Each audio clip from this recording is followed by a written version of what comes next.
बेटी बचाओ बेटी पढ़ाओ। जय Hind.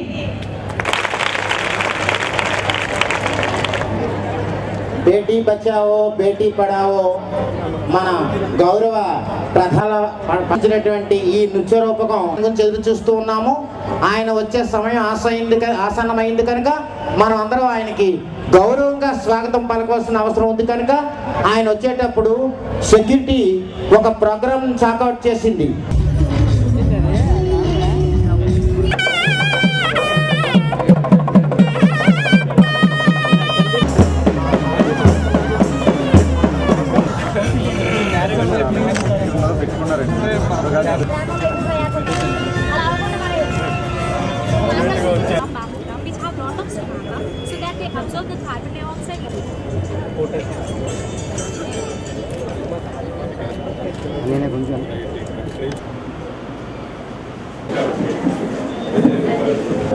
And water we drink.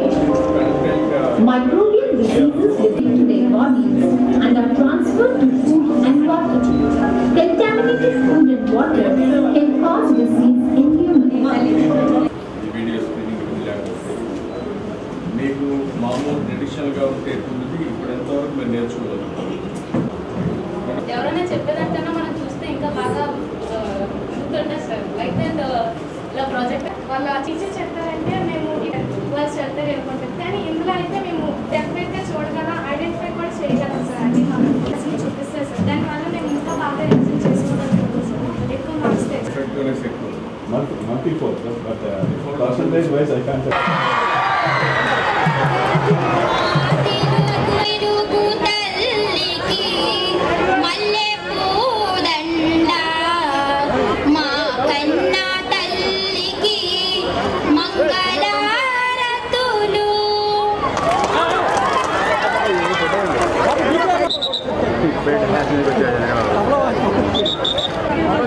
గారు MLC గారు మళ్ళీ వచ్చేసిన ఈరోజు మనం హైయెస్ట్ స్ట్రెంత్గా స్కూల్గా చెప్పడానికి మేము ఎంతో సంతోషిస్తున్నాం సార్. మరి ఈ విధమైన అచీవ్మెంట్ సాధించడానికి ముఖ్యంగా ఈ స్కూలు ఇక్కడ ఈ రకంగా డెవలప్ చేయడానికి ఈ స్థలం కాపాడడానికి మరి ఇదే కాకుండా ఎక్కడ కూడా విద్యాశాఖకు లోటు లేకుండా విద్యకి ఎంత కావాలో మీరు ఎక్కడ రాజీ పడకుండా మీరు ఖర్చు పెట్టండి, కానీ ఒక క్వాలిటీ ఎడ్యుకేషన్ అందించండి అని చెప్పి ఎప్పుడు కూడా చెప్తూ ఉంటారు.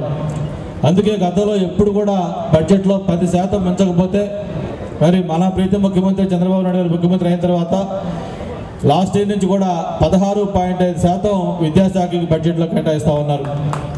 ఇంత పెద్ద మొత్తం మిగతా ఏ శాఖలు కూడా కేటాయించట్లా. అంతేకాదు పిల్లల్లో అకాడమిక్గా ఎలాగైతే ఒక మంచి రికార్డు ఉండాలని కోరుకుంటున్నామో దాంతోపాటు వాళ్ళలో మోరల్ వాల్యూస్ అలాగే ఎథిక్స్ ఇవన్నీ వచ్చేటట్టుగా మన సాంప్రదాయాలు మన సంస్కృతి ఇవన్నీ కూడా కాపాడుకునే విధంగా పిల్లల్లో ఎడ్యుకేషన్ ఉండాలని చెప్పి కూడా ఈ ప్రభుత్వం ఆలోచిస్తూ ఉంది. దీనికి మనస్ఫూర్తిగా దాతలను అభినందిస్తున్నాం. మీరు కూడా ఒక స్మార్ట్ స్కూల్ కావాలి, బాగా చదువుకోవాలి, పైకి రావాలి, మీకు తెలివితేటలు బాగున్నాయి. నువ్వే చెప్పాం జపాన్ కంటే మనం ముందుంటాం, మనకుండేది మానవ వనరులు యువత అని చెప్పి. ఇటీవల కాలంలో రాష్ట్రంలో ఒక డిస్టర్బింగ్ ట్రెండ్ ఒకటి వచ్చింది. కులం, మతం, వర్గం, ప్రాంతం. ఒక ఆయన ఉత్తరాంధ్ర అంటాడు, ఒక ఆయన రాయలసీమ అంటాడు, ఇంకొక ఆయన దక్షిణాంధ్ర అంటాడు, ఇంకొక ఆయన కాపు కులం, కమ్మ కులం, వెనుకబడిన వర్గాలు అంటాడు, ఇంకొక ఆయన ముస్లిం, హిందూ, క్రిస్టియన్ అంటారు. ఈ సమస్య వల్ల నష్టం ఏంటి? దీన్ని అధిగమించాలంటే ఏం చేయాలి చెప్పు. కానీ ఉన్న స్వతంత్రం పోయిన దాని గురించి ఎవరు ఆలోచించడం లేదు సార్.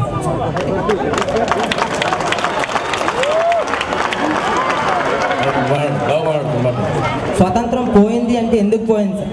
మనం అందరం భారతీయులుగా మన భారతదేశంలో ఉన్నప్పుడు బయట దేశం నుండి వచ్చారు సార్ బ్రిటిష్ వారు. ఎందుకు వచ్చారు? వాళ్ళు వచ్చిన వాళ్ళు ఏంటి, మామూలుగా వచ్చింది వాణిజ్యపరంగా వచ్చారు. వచ్చిన వారు ఏం చేశారు, మరి మీది ఈ కులం, మీది ఈ మతం అని చెప్పి మనకి కల్లోలు పెట్టడం వల్లనే మనకి స్వతంత్రం కోసం అది కానీ జరగకపోతే మనకు స్వతంత్ర పోరాటం ఎందుకు జరుగుతుంది? మనం ఈ రోజు వెనకబడి ఎందుకు ఉంటాం సార్?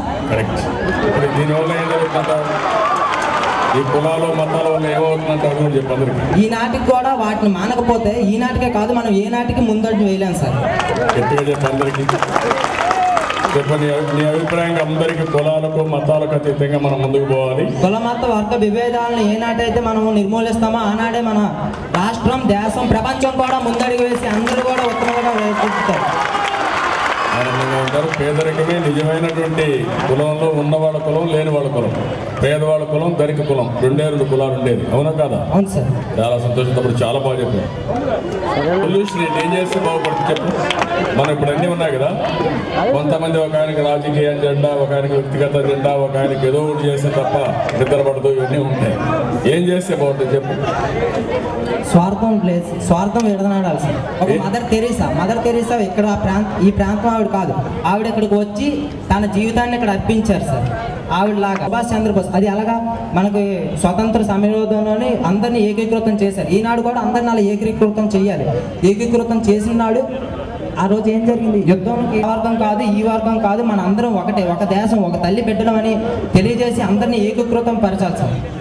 దానికి ఏం చేస్తే జరుగుతుంది చెప్పండి. ముందుకు పోవాలి కదా. 1-2 మార్గాలు ఏంటి చెప్పు. విద్య సార్. విద్య ప్రధాన మార్గం. విద్య ఏ రోజైతే విద్యార్థులకు అందుతుందో వారిలో ఉన్న అజ్ఞానం, కులం, మత, వర్గ విభేదాలు అనే అజ్ఞానాలు తొలగిపోయి అందరం ఒకటే, మేము ఈ భూమి మీద పుట్టాం, ఇది మా నేల, ఇది మా తల్లి అని ఆ రోజు రోజే మనందరం ముందుకు వెళ్తాం సార్.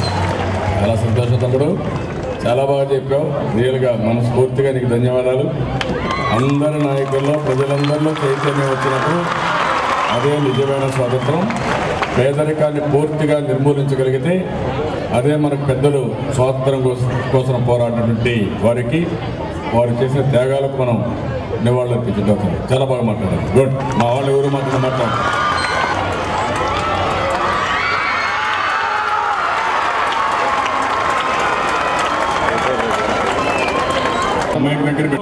ఈరోజు స్కూల్కి వచ్చినప్పుడు చాలా తృప్తినిచ్చింది. మీతో కూర్చున్న 1 గంట బయట ప్రపంచాన్ని పూర్తిగా మర్చిపోయాను. చాలా సంతోషంగా ఉంది. ఒక నమ్మకం కలిగింది, ఒక తృప్తినిచ్చింది, ఒక ధైర్యాన్ని కూడా ఇచ్చారు మీరంతా. ఈరోజు కొన్ని సమస్యలు వచ్చినా మిమ్మల్ని చూస్తూ ఉంటే మాత్రం నేను ఏదైతే పనిచేస్తున్నానో ఇది తప్పకుండా జయప్రదం అవుతుందనే నమ్మకాన్ని మీరు కలిగించారు. అలాంటి స్కూల్లో ఉండే మిమ్మల్ని అందరినీ పేరు పేరున మనస్ఫూర్తిగా అభినందిస్తూ అప్పుడప్పుడు వస్తాను. మీలాంటి స్కూల్స్ ఇంకా ఎక్కువ తయారు చేస్తాను. కానీ అందరికంటే అగ్రస్థానంలో ఎల్లప్పుడూ ఈ స్కూల్ ఉండాలని, మీ టీచింగ్ స్టాఫ్ పనిచేయాలని, పిల్లలు కూడా ఆ దిశగా ప్రయాణించాలని మరొకసారి మనస్ఫూర్తిగా అభినందిస్తూ చేస్తామని మీరందరూ గట్టిగా ఆమోదాన్ని తెలియజేయాల్సిందిగా మరొకసారి అందరినీ కోరుకుంటూ మీ దగ్గర సెలవు తీసుకుంటున్నాను. జై. ఇప్పుడు రెడీ 1 2